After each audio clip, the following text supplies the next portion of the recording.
वज्रासन में बैठ के मंडूकासन, शशकासन, फिर सुप्त वज्रासन, उष्ट्रासन, पद्मासन में भी बैठ करके योग मुद्रासन, सुप्त पद्मासन, मत्स्यासन, सिर बैठ करके सीधे अर्धमत्स्येंद्रासन, वक्रासन, गोमुखासन आदि एक अभ्यास क्रम उसको कराते हुए आपको कुछ बड़े तथ्य योग के कहना चाह रहे। अंगूठे अंदर, उंगलियों पर मुट्ठियां बंद, नाभि के दोनों ओर मुट्ठियां रख करके श्वास बाहर छोड़ करके पूरे पेट को दबा देंगे और आगे झुक करके ऐसे आधा से 1 मिनट रुकना चाहिए।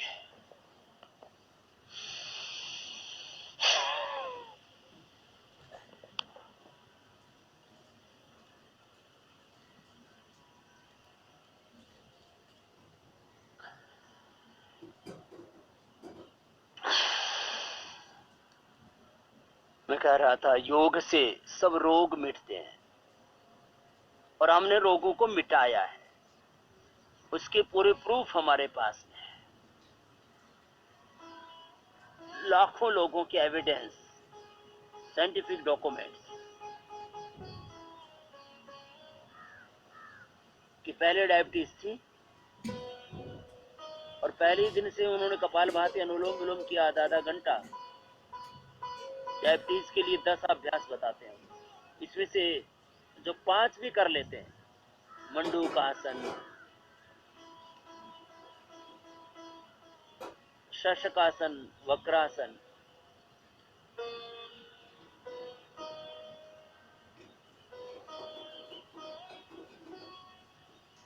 पवन मुक्तासन, उत्तान पादासन, नौकासन, इतना भी कर लिया तो डायबिटीज कंट्रोल हो जाती है, फिर क्योर हो जाती है, दवाइयां बंद हो जाती हैं कुछ दिनों में।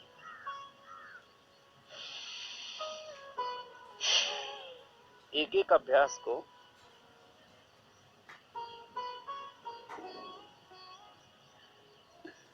दो 3 बार से लेकर के 5-10 बार तक करवाना पड़ता है, तब जाकर के लाभ होता है। बिना सही तरीके के, बिना पूरा समय दिए, बिना पूरी मात्रा के लाभ नहीं होगा। इसे मैं कहता हूं योग में method, timing, concentration and continuity, ये बहुत महत्वपूर्ण है।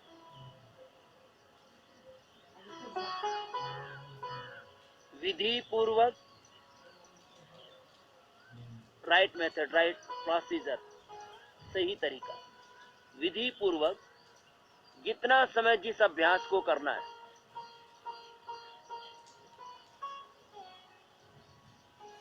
उतने समय तक उस अभ्यास को करना ही चाहिए।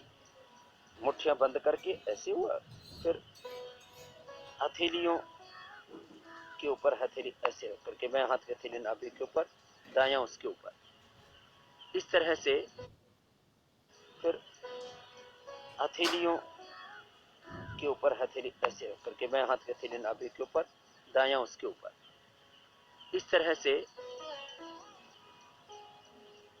ये मंडूकासन का दूसरा अभ्यास होगा। और आधा से 1 मिनट तक रुकना पड़ेगा नीचे, तब जाकर के पूरा लाभ होगा। कुछ लोग ऐसे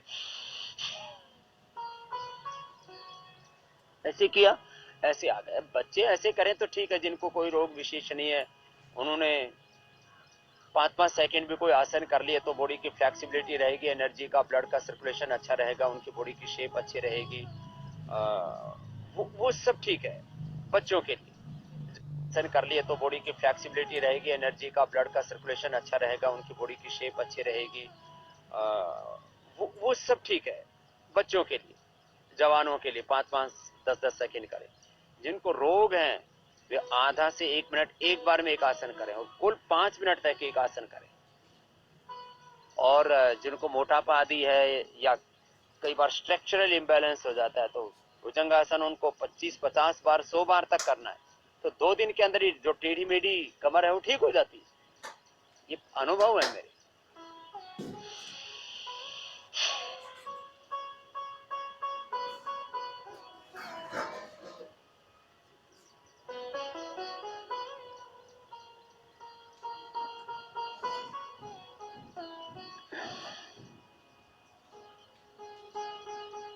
आगे रुकना। वैसे रुक करके आधा से 1 मिनट तक जरा सुनना मेरी बात। पहले ही दिन से मैं कह रहा था डायबिटीज की दवाइयां कम हो जाती है, जिनको इंसुलिन लगाना पड़ता है उनका इंसुलिन कम हो जाता है, और धीरे धीरे बंद हो जाता है इंसुलिन दवाइयां। डायबिटीज के पेशेंट नॉन डायबिटिक हो जाते, करना पड़ेगा ना। तो डायबिटीज की दवाइयां बंद।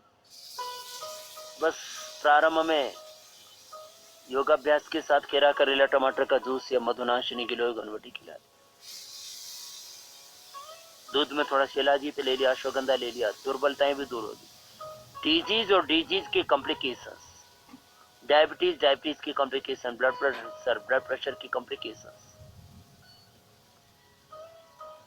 ओबिसिटी की कॉम्प्लिकेशंस, एक एक रोग के दुष्प्रभाव होते हैं। उसको ऐसा बोला जाता है मेडिकल टर्मिनोलॉजी में, बीमारियां और बीमारियों के दुष्प्रभाव, डिजीज और डिजीज की कॉम्प्लिकेशन, दवाइयां और दवाइयों के साइड इफेक्ट।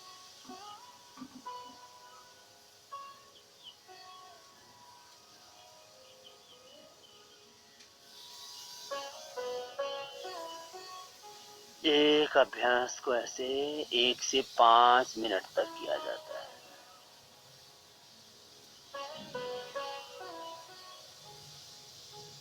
एकाग्रता पूर्वक, मैंने कहा विधि, समय, एकाग्रता और निरंतरता पूर्वक किया हुआ योग पूरा लाभदायी। और हमने हजारों लाखों करोड़ों लोगों को ऐसे ही रोग मुक्त किया, करोड़ों लोगों का वेट कम किया है, करोड़ों लोगों का बीपी शुगर ठीक किया है, करोड़ों लोगों का asthma, arthritis, rheumatoid arthritis, hepatitis, और एसएलईएमएस, ऑटोइम्यून डिजीज, कैंसर जैसे रोग भी हमने हजारों लोगों को ठीक किया है। और इनमें सबके हजारों लाखों करोड़ों लोगों के हमारे पास में एविडेंस है। करीब 10 करोड़ लोगों के हमारे पास में एविडेंस है। पहले हम लोग ये डेटाबेस नहीं रखते थे, लेकिन अब पूरे हर एक जगह पतंजलि चिकित्सालय, आरोग्य केंद्र, मेगा स्टोर है, वहाँ के सारे डेटाबेस हम कलेक्ट करते हैं। श्रद्धेय पूज्याचार्य बागशी जी ने पूरा इसके लिए सॉफ्टवेयर बना दिया और इसके लिए आईटी की व्यवस्था, पूरी टीम है काम करती है।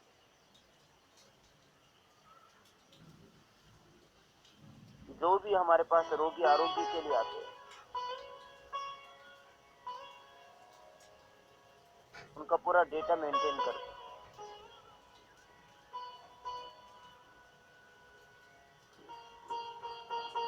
रोग की पहले की स्थिति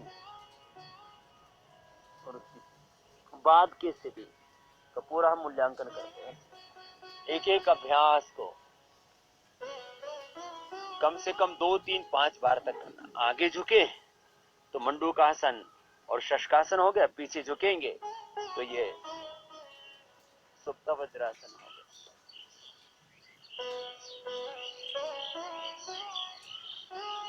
ऐसे भी कर सकते और हाथों को प्रारंभ में पैर ऐसे थोड़े खोल भी सकते हैं, क्योंकि सबके पैर ऐसे मिला के रखना उनके लिए मुश्किल होगा, लटक से।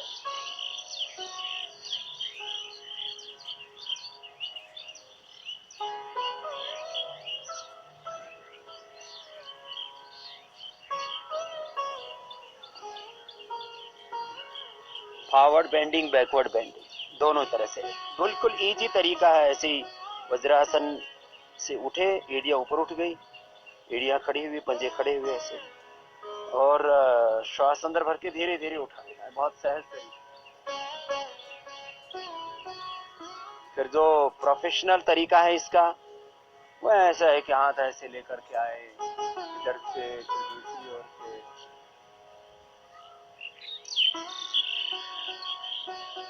फिर ऐसे वापस गए। ये तौर तरीके तो आयु के हिसाब से होते हैं। पद्मासन में बैठे तो मैं कह रहा था बीपी क्योर होता है, थायराइड क्योर होता है, डायबिटीज क्योर होती है, डायबिटीज के पेशेंट नॉन डायबिटिक हो जाते हैं, अस्थमा क्योर होता है।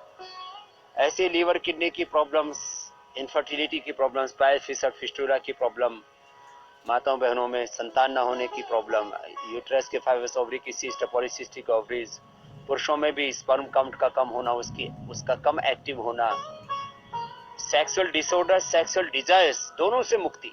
ये कितनी बड़ी बात है। बाएं हाथ नीचे दाएं उसके ऊपर पद्मासन में बैठ के योग मुद्रासन करते हुए आपको मैं ये बता रहा हूं कि योग के जो लाभ हैं वो बहुत जबरदस्त।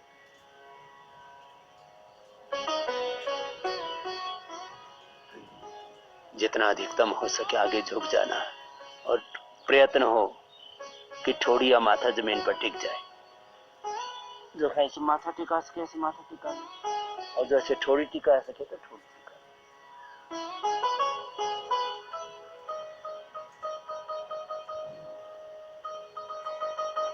तो पाइल्स फिशर फिस्टुला से लेकर के इनफर्टिलिटी, चाहे जिस कारण से हो, चाहे वो थायराइड के कारण से हो, हार्मोनल इम्बैलेंस के कारण से हो, यूट्रस के फाइब्रोइड्स के कारण से, ओवरी की सिस्ट के कारण से, पॉलीसिस्टिक ओवरीज के कारण से, मेंस्ट्रुएशन ठीक न होने के कारण से, किसी भी कारण से इनफर्टिलिटी हो। हमने जिनको 10-20 सालों से संतान नहीं हो रही थी उनको योगाभ्यास करवाया, और लेडीज को शिवलिंगी पुत्र जीवक, दशमूलारिष्ट, फलघृत, शतावर चूर्ण, स्त्री रसायन, साधारण सी औषधियां दी और इनफर्टिलिटी दूर होगी। पुरुषों को यौनामृत, चंद्रप्रभा, शिलाजित रसायन, अश्वगंधा, शतावर, सफेद मूसली या मूसली पाक, यौवन चूर्ण आदि दे दिया साधारण सी औषधियों से, और असाधारण रोग लोगों के मिटे और उनको असाधारण खुशियां मिली। ये है योग की महिमा।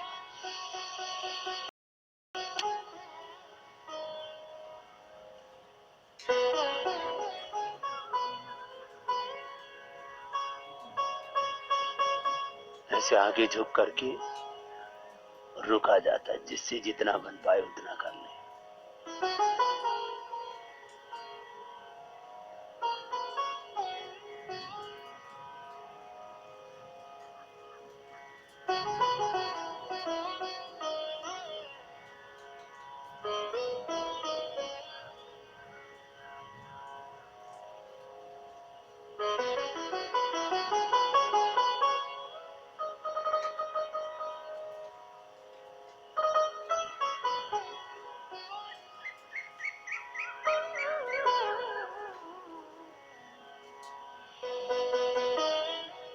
एक एक अभ्यास को ऐसे आधा आधा 1-1 मिनट करके 5 बार, 10 बार, 15 बार तक, और असाध्य रोगों में तो एक एक अभ्यास को, जैसे किसी को मोटापा है, किसी को मेरुदंड की समस्या है, तो भुजंगासन ही 25, 50, 100 बार करवा दिया। स्थित कोणासन, कोणासन, पाद हस्तासन जो भी करवाते हैं, अर्धहलासन, पाद वृत्तासन, द्विचक्रिकासन 25, 50, 100 बार करवा देते हैं।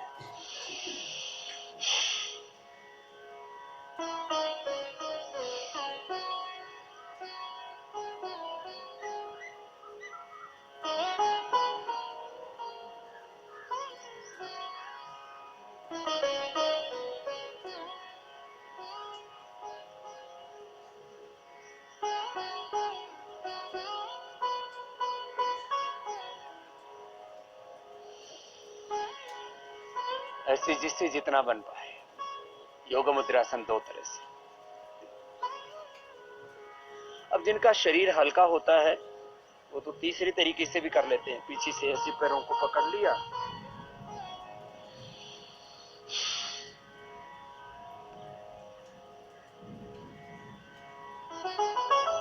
और फिर पकड़ करके आगे झुक गए, और ऐसे ठोड़ी या माथा जमीन।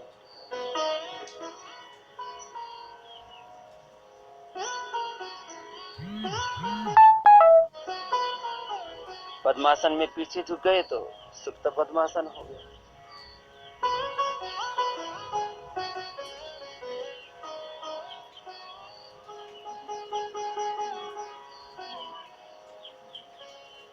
इनमें फ्लेक्सिबिलिटी होता है, ऐसे मत्स्यासन का।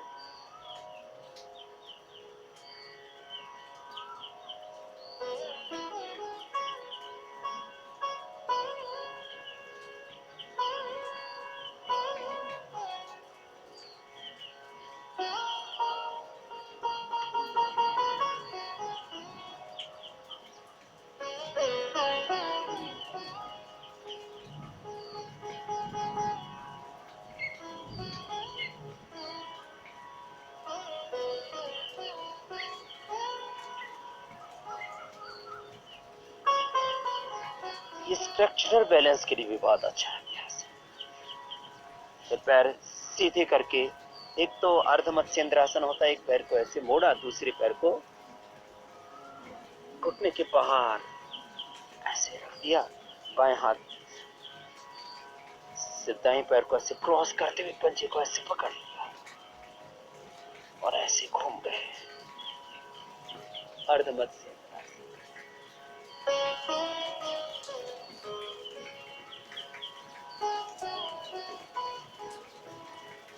एक तरफ से करने के बाद दूसरी तरफ से भी ऐसे,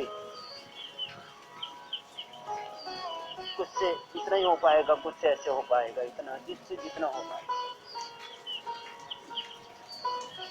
उतना। अर्ध मत्स्येंद्रासन और जिनसे ये ना हो पाए तो ऐसे वक्रासन तो सभी कर सकते हैं।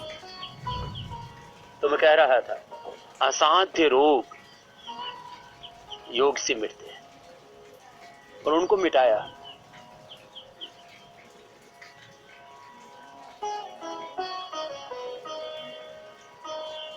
साधारण से योगाभ्यास करवा कर, और योगाभ्यास में भी मुझसे पूर्व भी बहुत से योगी योग करा रहे थे, अभी भी करवा रहे, लेकिन वो ज्यादातर आसनों और व्यायाम पर केंद्रित होते। मैंने सर्वाधिक प्राणायाम का अभ्यास कराया। मैंने अपने अभ्यासों में 99% प्राथमिकता प्राणायाम को दी, ओंकार ध्यान को।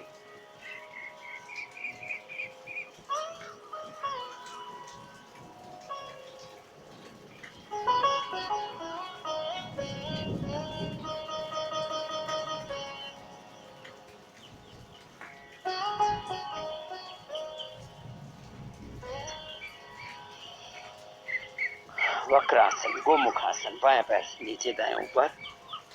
और आपसे ये बात कहना चाह रहा हूं कि जिनको भी असाध्य से असाध्य रोग है वो योग से मिटेंगे। बस एक ही शर्त है, योगाभ्यास में प्राणायाम को 90 से अलग अलग रोग के हिसाब से 99% प्राणायाम को ओंकार और ध्यान और गायत्री ध्यान के साथ करते हैं तो और अधिक लाभकारी हो जाता है। उसको प्राथमिकता देना। बाएं पैर नीचे, दायां पैर ऊपर, तो दायां हाथ ऊपर, बाएं हाथ पीछे से, तो फिर आप सारे रोगों को मिटा सकते हैं। जैसे मैंने कहा, उच्च रक्तचाप है, हृदय रोग है, एसएलएमएस ऑटोइम्यून डिजीज, कैंसर की बीमारी, आर्थराइटिस, रोमेटॉइड आर्थराइटिस, सोराइसिस है, एक्जिमा है, लंग फाइब्रोसिस है, लिकोडर्मा है, हेपेटाइटिस है, कोलाइटिस है,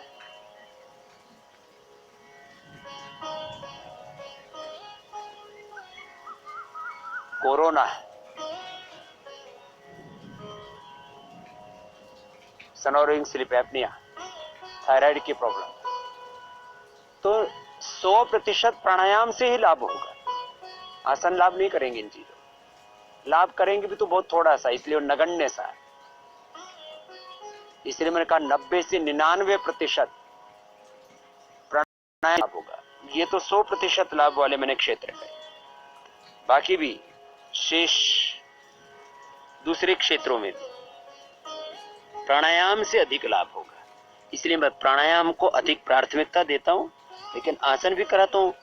ये फिजिकल स्ट्रक्चरल बैलेंस के लिए, शरीर को शेप में रखने के लिए, एनर्जी को बढ़ाने के लिए इनकी भी एक भूमिका है, मैं नकार नहीं रहा हूं, लेकिन प्राथमिकता प्राणायाम को दें, ध्यान को दें।